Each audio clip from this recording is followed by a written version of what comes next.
the books, I don't know. No,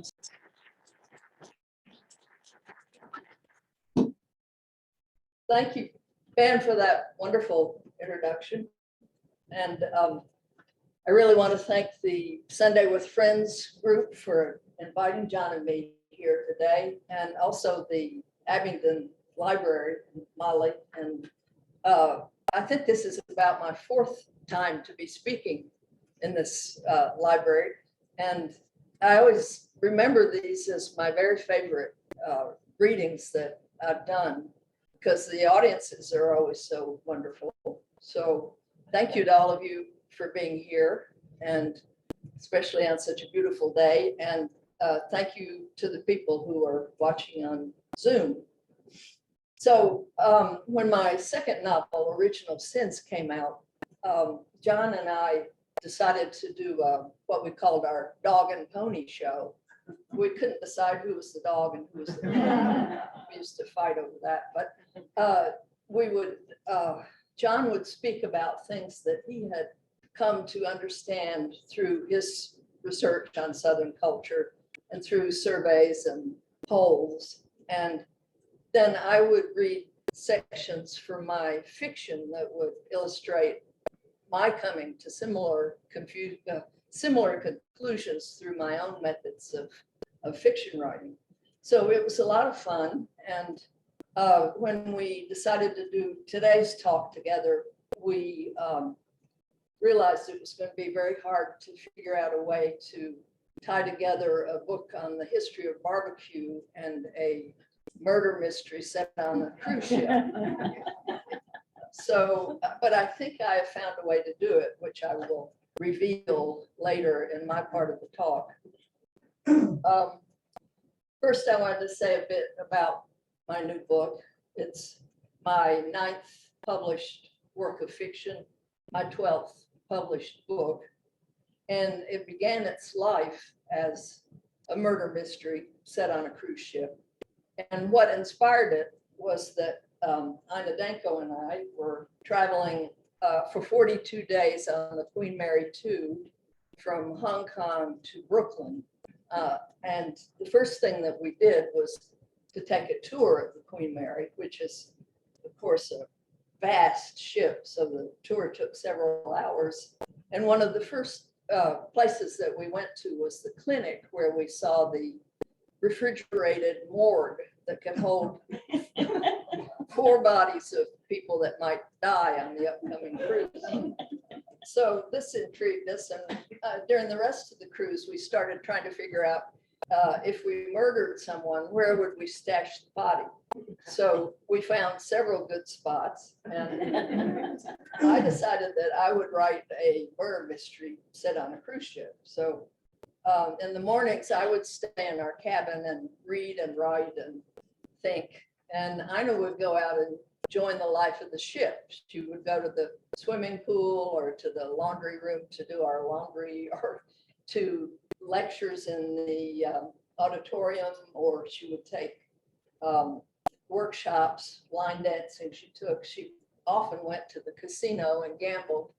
And then we would come back and get together again for lunch, and she would tell me about the people that she had met and the episodes that she had observed, and then I would incorporate some of them into my emerging murder mystery.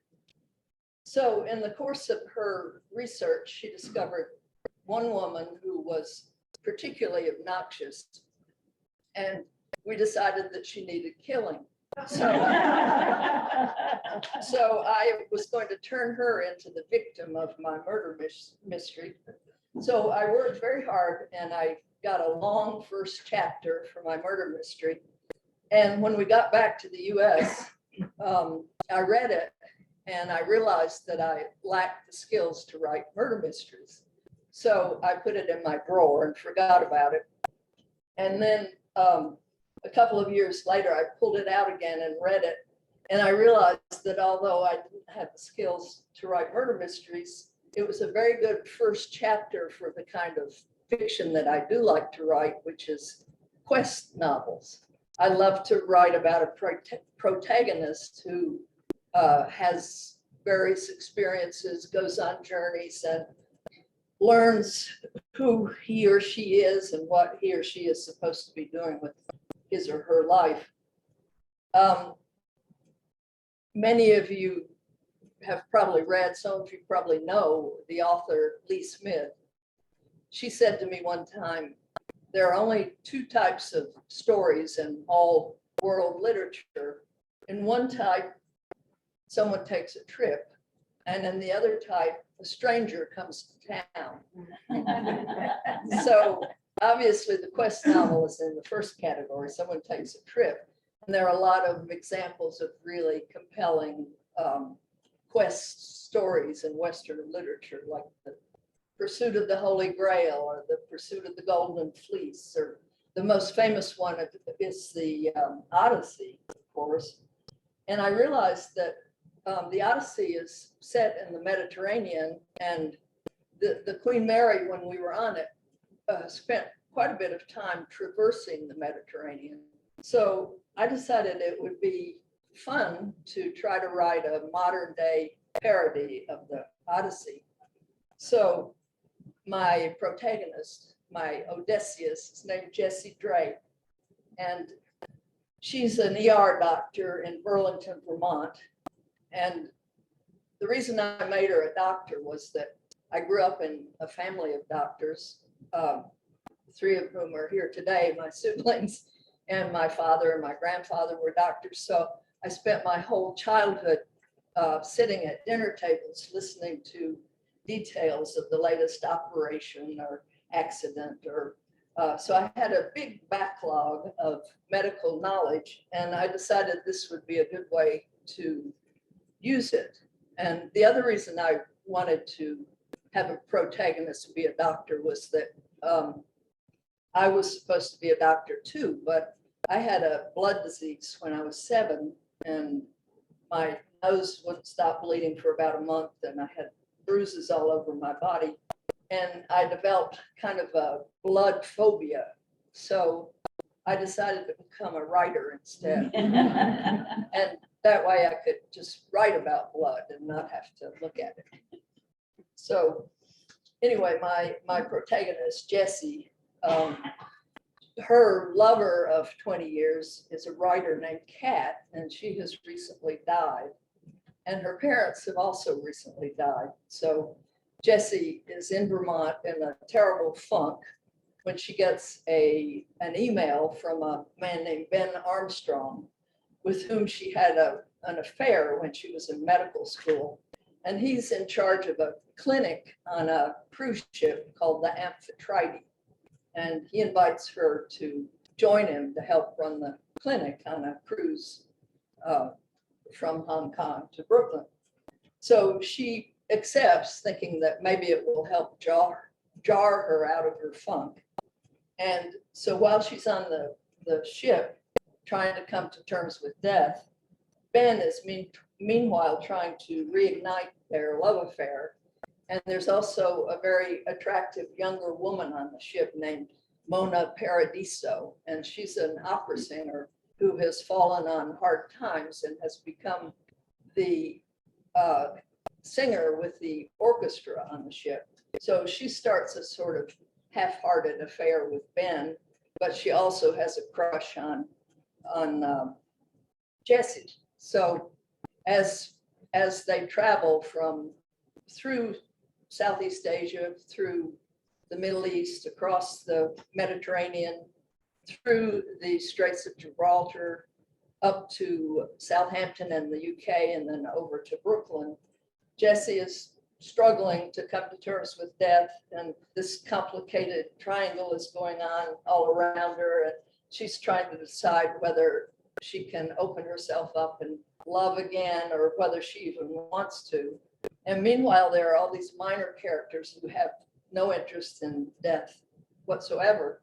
They're mainly trying to deny death, and all they want to do is to dance and drink and sneak in and out of each other's staterooms in the middle of the night, in kind of like a French farce.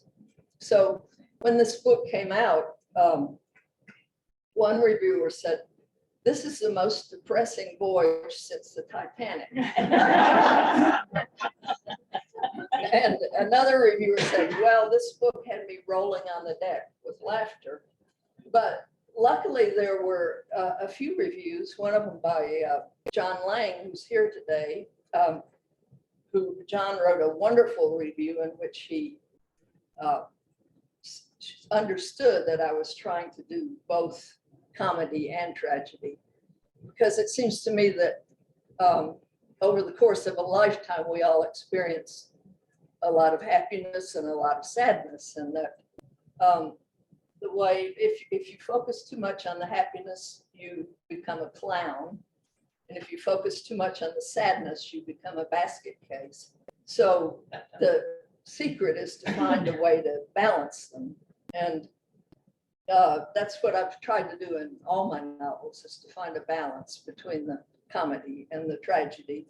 And it always, when I'm thinking about it, it always reminds me of a Middle Eastern story that I particularly love, about a king who asks his wise man to give him something that when he is in the dumps will cheer him up, and when he's overly elated will calm him down. So the wise man thinks about it, and he goes out and he has this ring made and an inscription put in it, and he comes and he gives it to the king. And he said, so when you're either too depressed or too elated, just look at the inscription in this ring. So the king took it off and looked at it, and it said, this too shall pass. So Swan Song, the title, there's a, as I say, Jessie's lover was a writer, and she kept notebooks for all her novels. And she kept a final notebook during the months when she was dying. And Kat has brought that along with her on the voyage. And she's reading it, trying to understand what was on Kat's mind as she was dying. In the threaded through the journal, she finds a poem, a three-part poem called Swan Song. And so I named the novel that because Swan Song is like a spine that runs through the journal, but also through the book itself. Another reason I called it Swan Song was that swans are supposed to mate for life, which is what Jessie had thought that she and Kat were doing, and is coming to question as she reads the journal, and she realizes that this poem is about the beginning, middle, and end phases of a relationship, and she's beginning to suspect that Kat was in love with someone else as she was dying.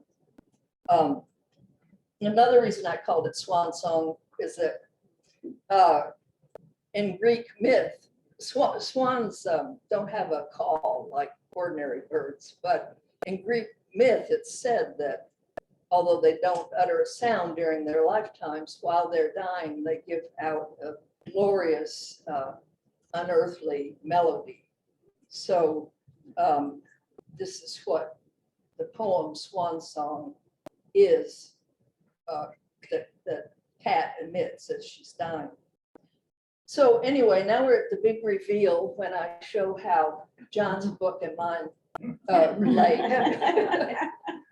However tenuous this must be. So the section that I'm going to read, the ship, it's well into the book. The ship is in the Mediterranean.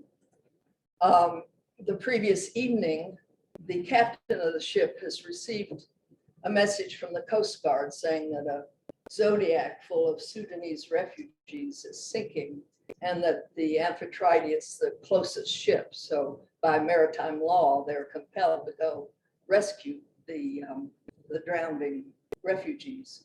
So the people on the ship, many have watched this rescue from their balconies, and Jessie herself has been involved in the rescue. She's had to help the refugees onto the ship and assess them for dehydration and starvation. And at one point, she ends up holding a small child who has died on the ship in her arms.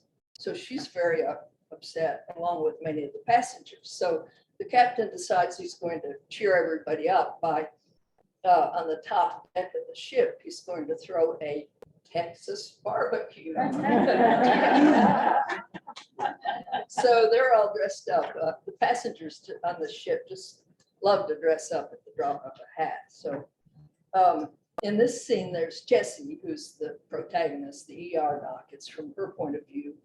Another character is named Mrs. Pendragon, and she is a elderly woman who her children were trying to put her in assisted living, and so she bought a cabin on this ship, and she just stays in the cabin and goes around and she takes all the workshops, and she's the champion line dancer on the ship. Another character is Mona Paradiso, the young woman who's the opera star who has a crush on Jessie. And also in this scene is a woman named Gail Savage. She's the one that was based on the obnoxious woman that Ina discovered on the ship that was going to be my murder victim. She is a trophy wife. Her husband is much older, and he has recently died on the ship of a heart attack. So she's in Jackie Kennedy mourning, and she wears all black and a black scarf and sunglasses, and she carries her husband's ashes around in a cremation urn. And at the same time, she's having affairs with 3 different men on board. So she's kind of a wife of path character. And one of her affairs is with a man named Terry, and he is a defrocked priest. He left the priesthood in order to marry a nun that he had fallen in love with. And once they were married, they became national dance champions. So she has died, and he has started taking gigs as a gentleman host on cruise ships. And the gentleman hosts are the men who get reduced fares in order to play board games and dance and eat dinner with the single women passengers. So this is the scene. Dressed in her skirted officer's uniform, Jessie walked out onto the top deck.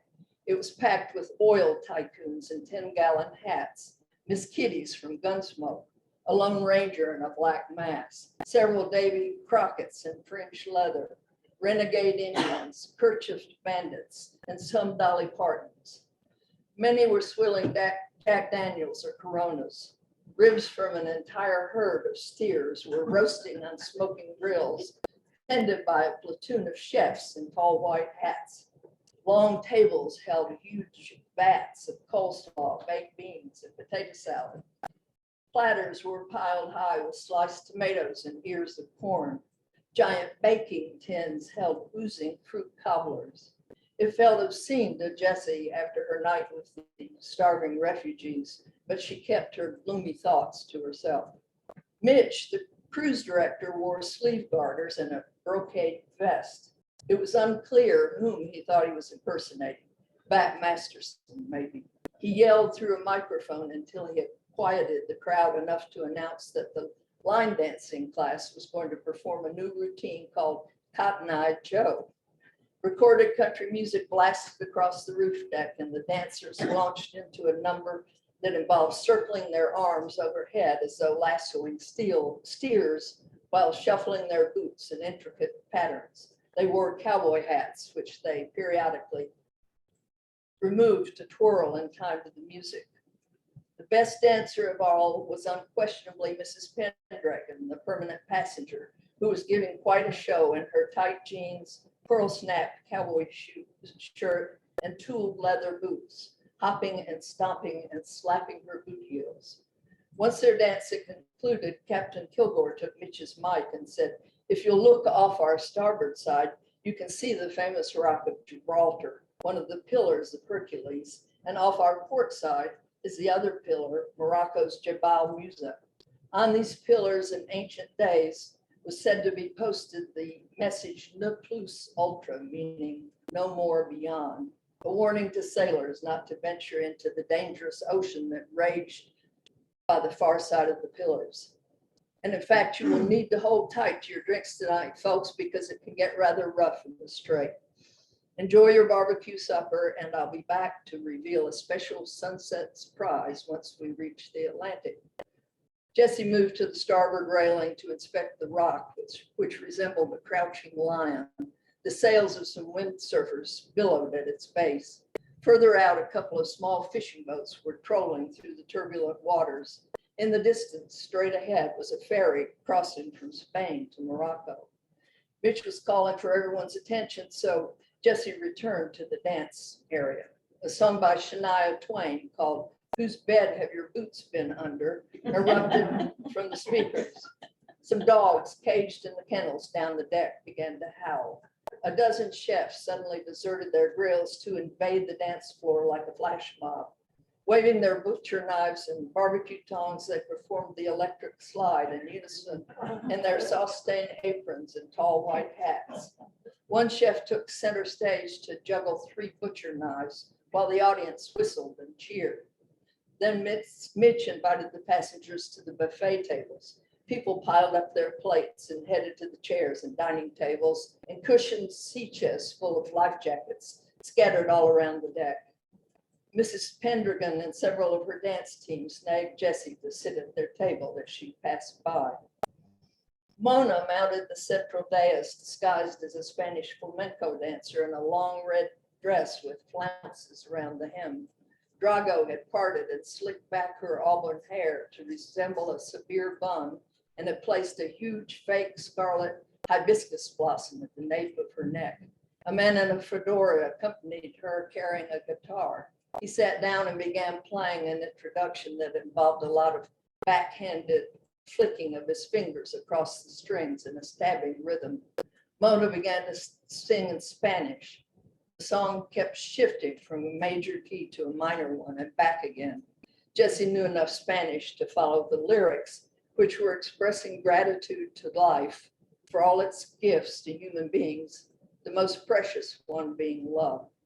Mona gazed at Jessie as she sang this. Her magnificent voice exuded an optimism much appreciated by the assembled guests, many of whom were still quite disturbed by the refugees' ordeal. All of a sudden, Gail Savage moved out on the dance floor wearing a long black dress with a skin-tight skirt that cupped her shapely buttocks. She was also wearing her usual black headscarf and sunglasses, as well as black stiletto heels with pointed toes and ankle straps. Harry was beside her, attired as a gaucho in a red kerchief, leather chaps, tight boots, and a black hat with a wide, flat brim. With a flourish, Harry grabbed a butcher knife from one of the chefs. Gail reached down and seized the hem of her skirt. As she stretched it taut, Harry slashed her side seam all the way up to her hip. The audience gasped. It was like watching bad porn. Underneath the skirt, Gail was wearing a black bodysuit and fishnet stockings. She was without a doubt the most erotic mourner Jessie had ever witnessed. Gail moved into Harry's outstretched arms and they began to dance an agonizingly slow tango to Mona's song. As it progressed, Gail and Harry assumed some truly astonishing poses, with Gail stretched out supine while Harry held her just a foot off the floor, his mouth hovering inches above her ruby lips. Then he lifted her to her feet and she flicked her heels backward at him several times, like a colt frolicking in spring sunshine, the sharp talons of her shoes barely missing his crotch.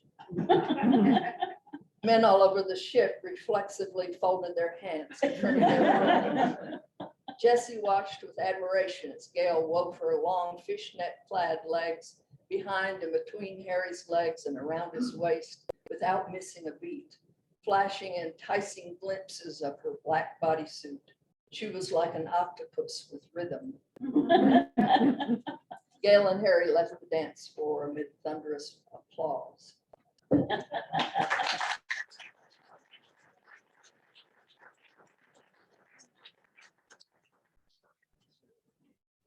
asked her not to be a hard act on the phone, but listening. I've discovered that this thing can double as a pocket square. Thank you.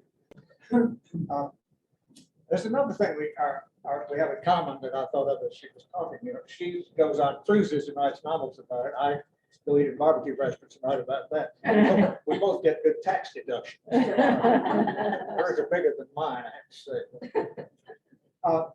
My book is a collection of stuff, and the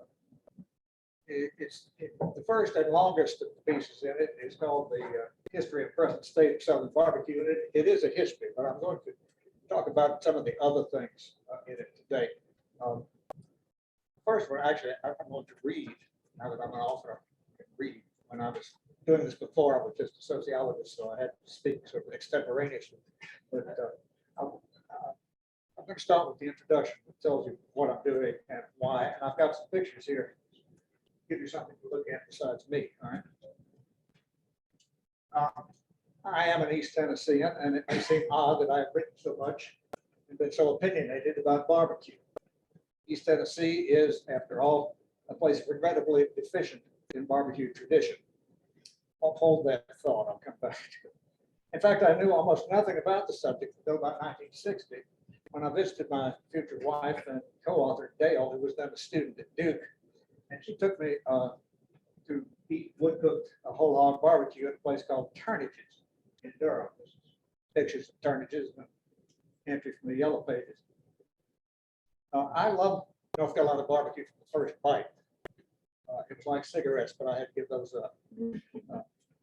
Big deal in North Carolina whether you're eating Eastern style or Piedmont, but I don't care. That's heresy in North Carolina, but I'm from out of state. So, it's sad I had to wait so long to taste what my pal Dennis Rogers calls the holy grub. But there's an upside to having grown up in a barbecue desert. I'm free to enjoy anybody's smoked meat without feeling disloyal. My career took me all over the South, Kentucky to Alabama, South Carolina to Kansas City. Everywhere I went, I ate the local barbecue, made a point of it, and almost everywhere I enjoyed it. My other sister, who's here today, lived in Memphis. So I ate dry ribs at the Rendezvous, at Cornish Inn, at Cozy Corner, and barbecue spaghetti at the barbecue shop. And now I've got a daughter in Austin and a Texan son-in-law there, so I regularly eat barbecue and sausage out yonder. Brisket on the left, sausage on the right. I like that stuff in Texas.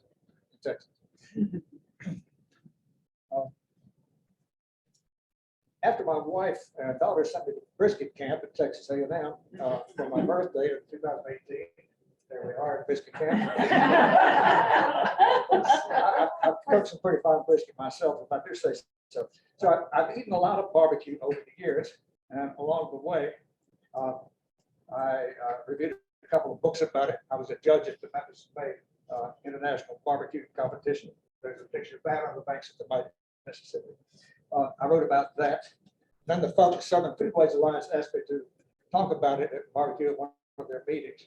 Things got really serious when Dale and I agreed to write a book at the University of North Carolina Press called Holy Smoke, the big book of North Carolina barbecue. Writing that and promoting it was such fun, I haven't written about much else since. In fact, my next book was that little one there called Barbecue, which is basically a cookbook. It's not really meant to cook from, it's meant to read. It's a strange little book. At some point, I realized that my contributions to barbaricultural studies might add up to a small book.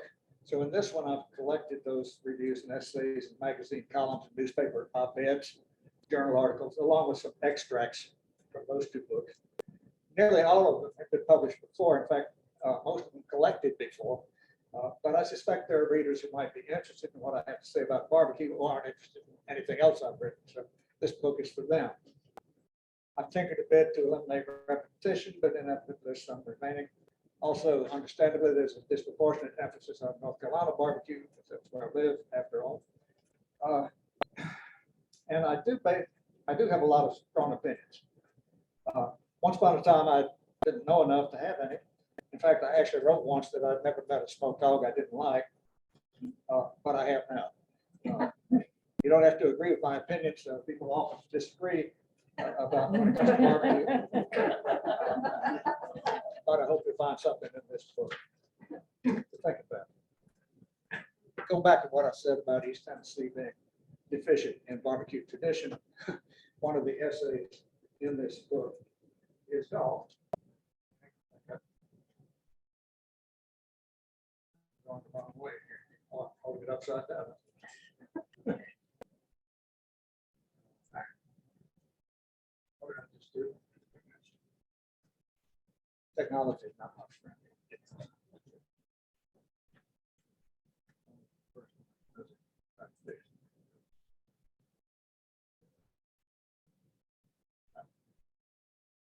Okay. That's the title of one of the essays in here, and I did a little research to write this one. It's maybe not the most gripping essay in the book, but it has a certain application here in Southwest Virginia. I thought it would be appropriate for the day. Make sure I got this pointed. Joe Dabney, my friend Joe Dabney, the author of Smokehouse Ham, Spoon Bread, and Scupping on Wine, the folklore and art of Southern Appalachian cooking. Joe once wrote, "I can't figure out why mountain folks never took to barbecuing. It's a mystery, come to think of it. Lord knows they killed enough hogs, got everything from the porkers except the squeal.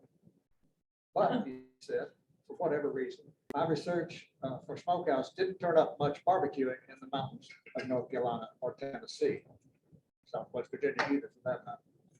That sounded right to me, and I blithely echoed Joe's observation for years. When I put it in print for the preface to this book here, my fellow East Tennessean Fred Stossman challenged it. Says, "Fred, hang on.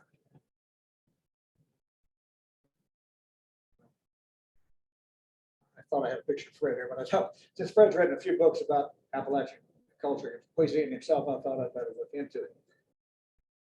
It seems that historically, special occasion community barbecues were not uncommon in East Tennessee and adjoining parts of Virginia and North Carolina, though maybe less frequent than in the flatlands.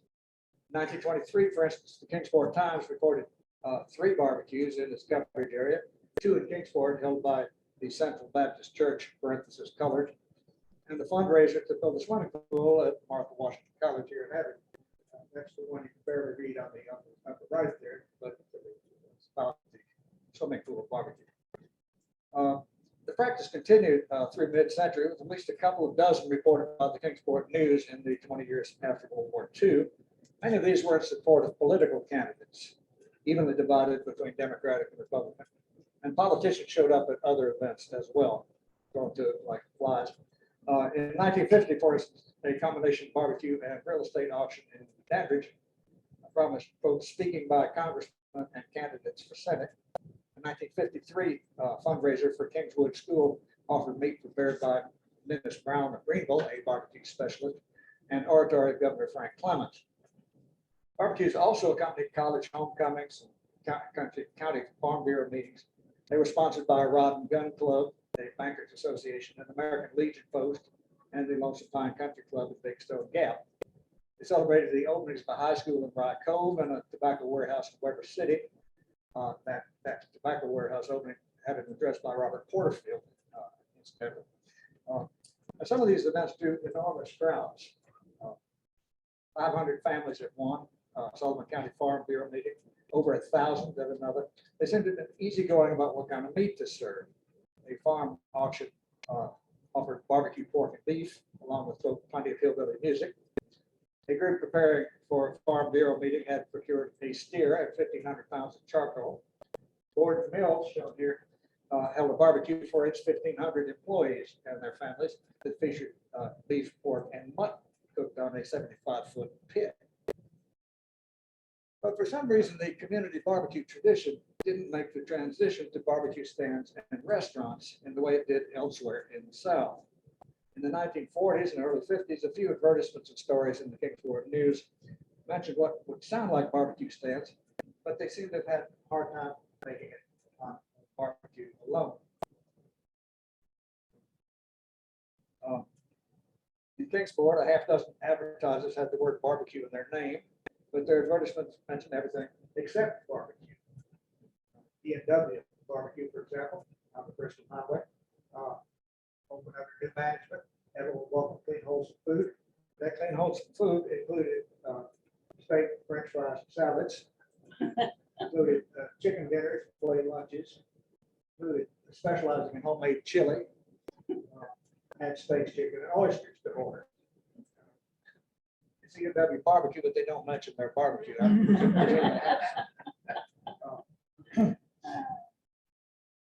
Kingsport did have one proper barbecue place. Just because the place was called somebody's barbecue doesn't mean it was a barbecue place, as that phrase is understood in North Carolina, Texas, Memphis, Alabama. Most were or became conventional plate lunch or sandwich places or drive-ins. Others seem to have been primarily beer joints, closed when Sullivan County went dry in 1952. As I said, though, in the 1950s, a couple of proper barbecue restaurants did open in Kingsport, but they didn't last. This newspaper account from 1953 is worth looking at closely. Let me quote it, because you can't read it. This is the Beacon Drive-In Restaurant held its grand opening Monday for some 2,000 guests who were introduced to manager Big Jim Williams's barbecued ham, coleslaw, and hush puppies straight out of about the most modern and largest barbecue pit in the South. That's probably an exaggeration. Red hot hickory fired away in the oven and hot coals raked under the barbecue racks sizzled 10 to 12 pound sized hams to a rich velvet brown. Potential customers filing through the pit and seeing the actual barbecue were each given a tray to sample. The pit is large enough to barbecue 50 hams or 500 pounds of beef at once. Owner Bill Harold said the drive-in barbecue will specialize in trays of sliced and chopped barbecue meat, beef, pork, and chicken. Now, clearly, the original Beacon here was a real barbecue place. By the time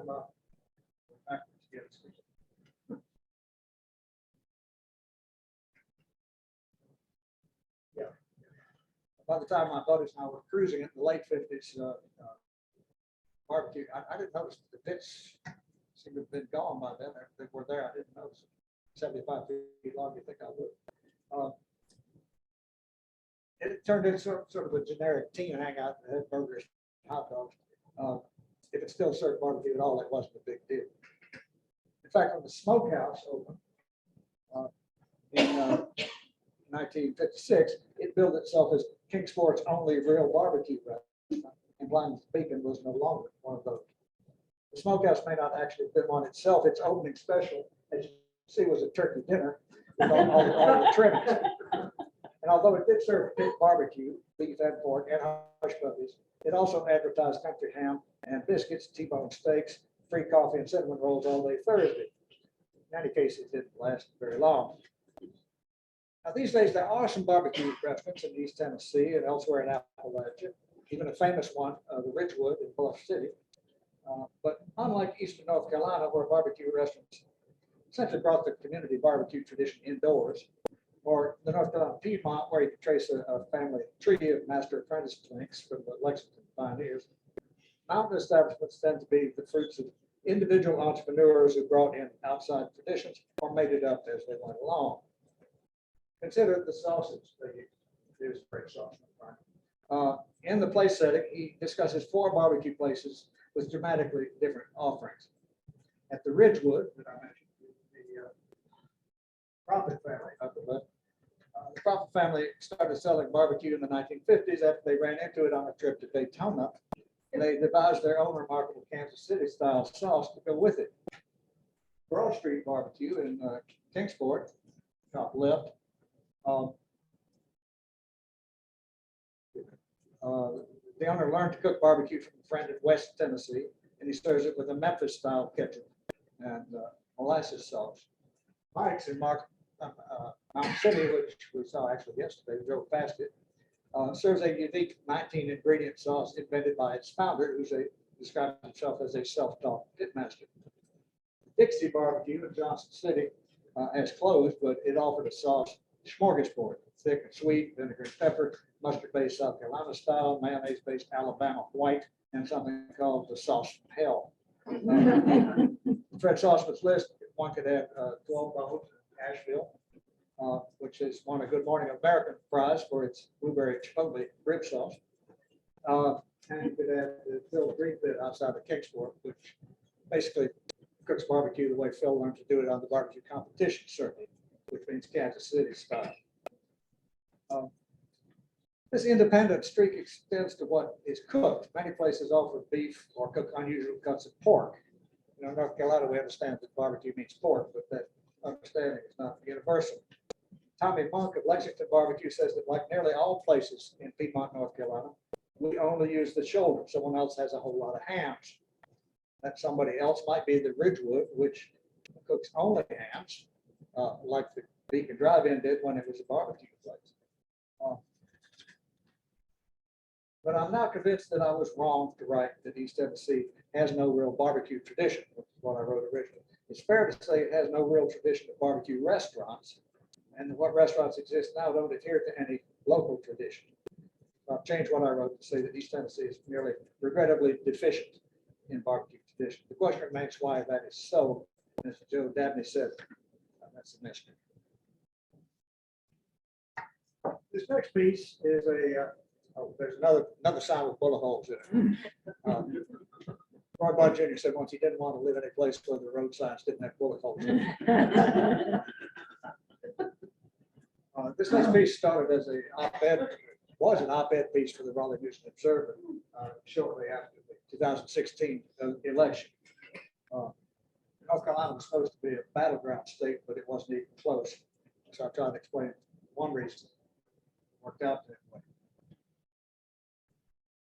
Apparently, National Democrats have heard that barbecue is a big deal in North Carolina because when they come to our state, they always make a point of eating it, but they usually get it wrong.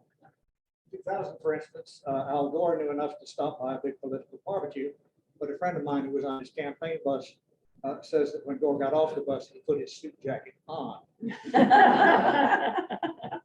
Just so when Michelle Obama announced the 2012 Democratic Convention would be in Charlotte, she listed Great Barbecue as one of that city's attractions. But actually, Charlotte is an exception to the North Carolina rule. The Charlotte Observer, not usually averse to boosterism, published an editorial headline, "Charlotte equals Great Barbecue, who knew?" In 2016, Mrs. Clinton continued this tradition of barbecue cluelessness. It would have been so easy for her, for instance, for her to visit Wilbur's Barbecue at Goldsboro. Down here. The owner, Wilbur Shirley, is one of the last Yellow Dog Democrats. Actually, he's died since I wrote this. But it's a man who has a picture of FDR on the wall of his restaurant. There's a photograph on the web of him holding a Barack Obama bobblehead showing the president around the smokehouse. Now, Wilbur had to settle for the bobblehead because the real Obama never actually came to his place. The president prefers a place in Asheville that serves ribs with blueberry chipotle sauce.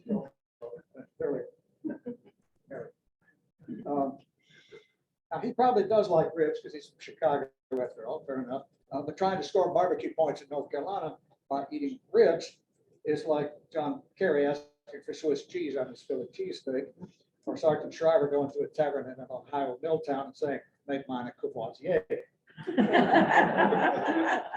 Mrs. Clinton didn't go to Wilbur's either. She ate her barbecue at a place in Charlotte called the Midwood Smokehouse. Now, it's true that the food at the Midwood is tasty, and its barbecue meats are cooked 100% with wood, which is commendable.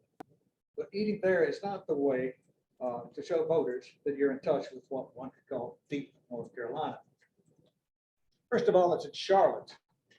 And to many North Carolinians, Charlotte brings to mind not just barbecue that's less than great, but also big business, gentlemen's clubs, and traffic jams.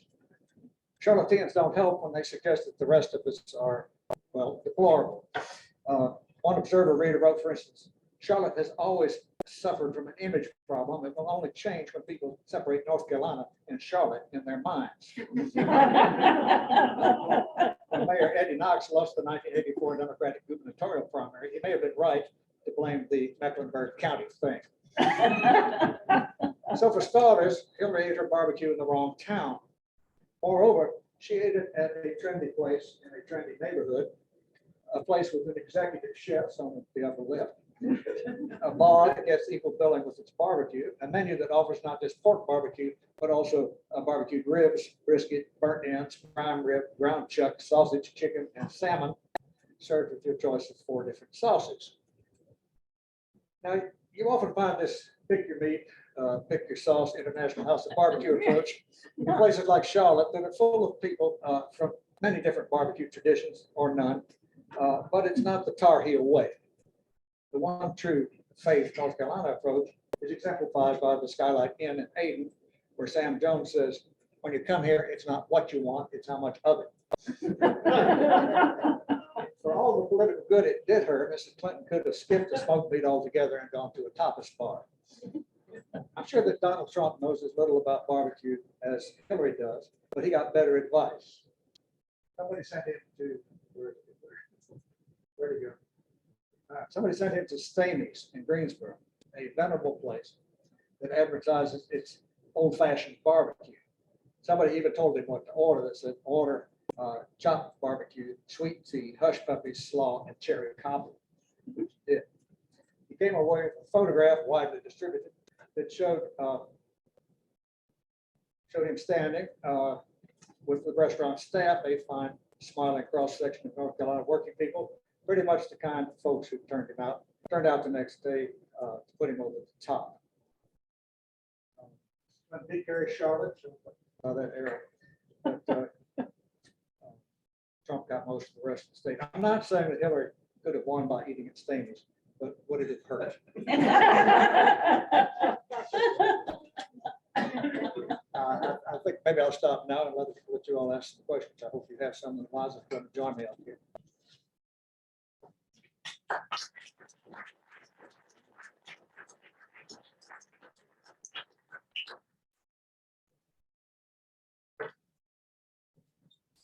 Turn this off.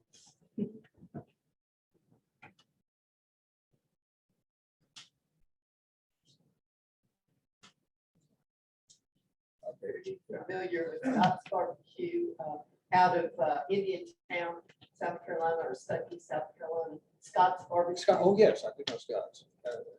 Funny thing, there's Scott's all over the place. There's a Scott's Oh, barbecue. they've gone everywhere. Yeah, Yes. one in Lexington, Tennessee, and one in Goldsboro. Atlanta, he's gone to Atlanta now. He's in Charleston. Yeah, I don't think it's the same. The ones I'm thinking of aren't the same family. It's just happened. It's a father and son. Is that right? You know, last I heard, they didn't speak to each other. Okay. All right. So I don't know if they've gone different ways with Yeah, the that's recipe or not. that's kind of true of the Messenger family as well in South Carolina. Maurice Messenger and his 3 brothers all run barbecue places. At least the other 3 weren't talking to Maurice. Yes. Talk a little bit about the German influence on barbecue. Okay. Yeah, in that book, Holy Smoke, well, let me start first. I mentioned the Eastern Piedmont split in North Carolina. Eastern North Carolina, typically whole hogs, cooked and served with a sauce that's basically vinegar, red pepper, and salt, and not much else. The west of Raleigh, starting about 100 years ago, about the time of World War I, a new kind of barbecue emerged, and it was cooking just shoulders. And cooking, the sauce was basically that same vinegar sauce, but it had some tomato added to it, which made it sweeter and redder. And this was heresy as far as the people down east were concerned. And the fight started, it's going on to this day. We wrote about it in Holy Smoke. And my late wife, who was a crackerjack genealogist, tracked down the origins of, we know who did it because it was only 100 years ago. 5 guys basically invented Piedmont barbecue. Dale tracked them all down, their ancestors. They're all of Germans. Their families came in the 18th century, often down the Wilderness Road, Pennsylvania. But been in North Carolina ever since, and they're still Lutheran, and they're still cooking. Pork with a vinegar sauce is a German thing. I was talking to somebody the other day who just come from Bavaria. There's a dish there called Schauflik, something like that, which is basically pork, smoked pork with vinegar sauce. They don't have any cayenne pepper, that's missing, but otherwise it's Piedmont barbecue. Made a big deal about that. And once you start looking into it, the weird stuff in South Carolina, the mustard sauce, those are Germans too. And out in Texas, this business cooking brisket and sausage, those are Germans in the hill country. And up in Owensboro, Kentucky, about the only place left that still cooks mutton. It's cooked at Catholic parish picnics and the German Catholics. the Germans had a lot to do with this development. It's kind of like the original Reformation. And the original people in East North Carolina just about as excited about it as the Catholics were about it. How many styles would you say there are? Oh, maybe 4 major styles, but then there are all these little micro regions. There is this mutton county, a couple of counties up in Kentucky, down in Decatur, Alabama, and around there they use a white sauce, it's mayonnaise based. Started using it on chicken. Again, we know who did this and when. But now they're starting to use it on other things. They get carried away. Memphis, they've got this dry rib thing that a Greek restaurateur decided about 1948 that he wasn't going to put sauce on his ribs. He was going to put this rub on them. And it got oregano and thyme and stuff like that. And it's Greek, it's Mediterranean. Memphis dry ribs caught on. It's great stuff. Other restaurants started to do it. Around St. Louis, they cook pork steaks. So depends what you mean by major. There are 4 major traditions and a bunch of minor. Is what I'm saying. Yeah. I grew up in the Piedmont in Winston-Salem, but never ate Lexington barbecue. I grew up on Pitt County barbecue. Oh, okay. And I wonder if you could differentiate between pork butt, pork shoulder, and Yeah. whole pig. Okay.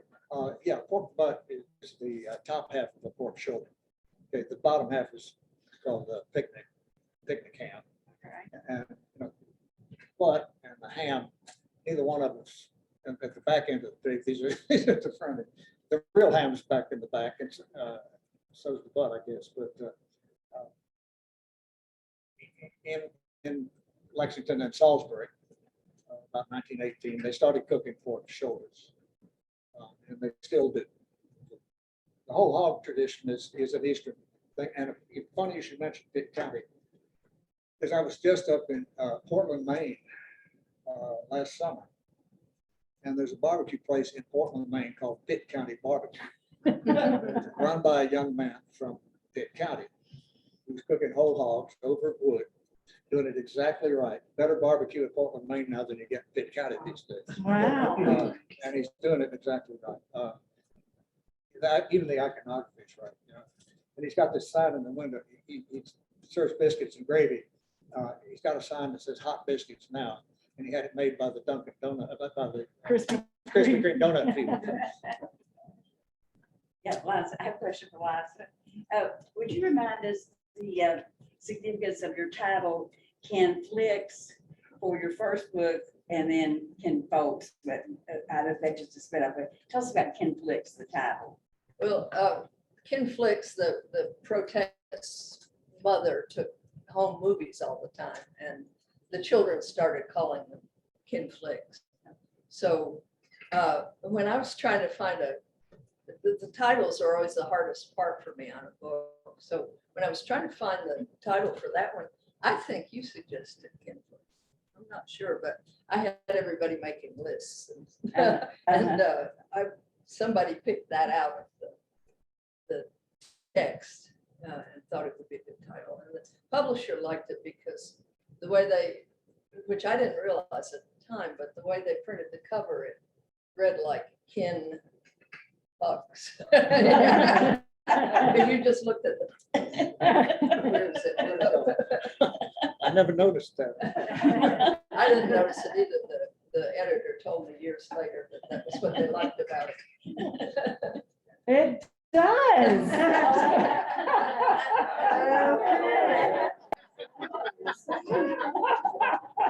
I'm telling you, you can't trust these editors. Yeah, I have a question for Liza. What prompted your book about the Hatfields and McCoys? Actually, one of my editors called me up and said there hadn't been one written in 30 years and that he thought it was time. And so at the time that he called me, weird coincidence, I was visiting our cousin named Ava McCoy, and her family had been part of the McCoys that were called the Fighting McCoys. So she had firsthand knowledge of it, and she encouraged me. And I thought it would be interesting because it would give me a chance to think about and write about violence, and why there was so much violence in that particular region. My grandmother was McCoy. Oh, really? Part of the fighting McCoys. Oh, really? Good. Yeah. Good. Oh, we're probably related. Yeah, then. those We're probably kin. Yeah. Those Hatfields are terrible people. No, it turned out we were related to both the Hatfields and the McCoys. Y'all just mixed up. Yeah. Yeah, by marriage, by marriage. Like the Sunday school. Right.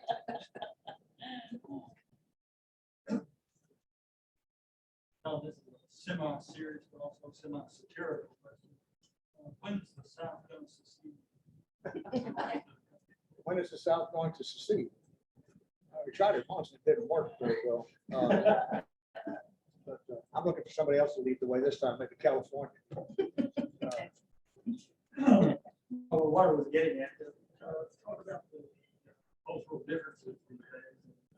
Oh, well, yeah, what I wrote about before I wrote about barbecue, started writing about barbecue, much of what I wrote about had to do with residual cultural differences between the South and the rest of the country.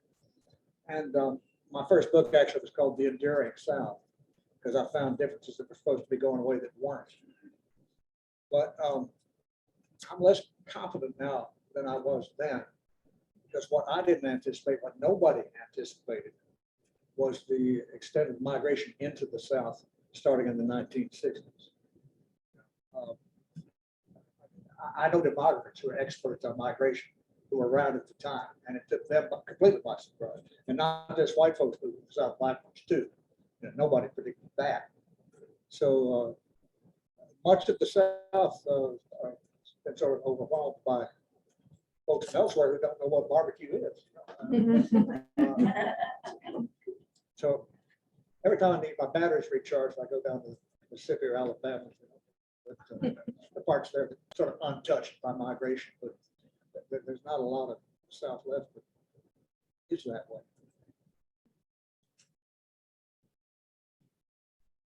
Shall we stop? You know, Thank you. Thank you.